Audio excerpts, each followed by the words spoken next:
кеңешинин депутаты Жакышев Ошонбек Шерғазиевич. Sağ olasın hormat. Birinciden sizler menен şu özümün кичимекенинде катараны көрүп жаткан кубанычтамын.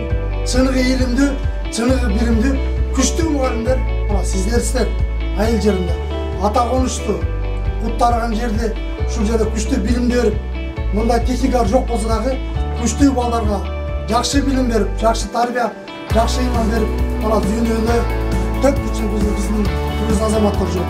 Ошол эле министрибиз баш болуп, президентибиз баш болуп, азыркы депутаттар, небер азаматтардын баары айыл жерден чыккан. Кыргыз мамлекетибизге кызмат кылып толук ишенем. Эң башкысы элибизде тынчтык болсун,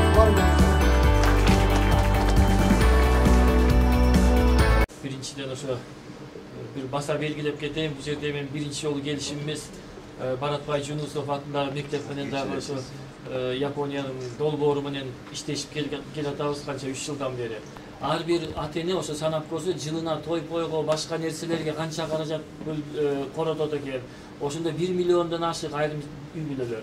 Ошол эле учурда мектепке мисалы bir forma алып бериш үчүн же бир калем сап дептер алып бериш үчүн канча жылына ашып кетсе бир 2000 сом кетет экен. Ошону дагы ото көйгөй кылып кечиресиздер депутаттарга чейин чыгып дегендей.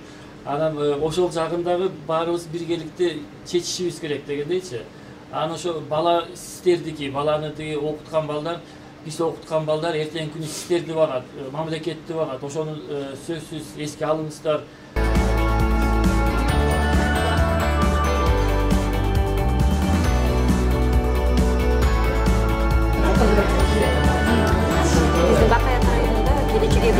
Долбоордун алкагында 14 мектеп камтылып, 14 мектепке бардык компьютерлар, 20 компьютерлар келген. Анан бул келечекке билим берүү долбоору биздин дагы 8 мектеп камтылбай калган.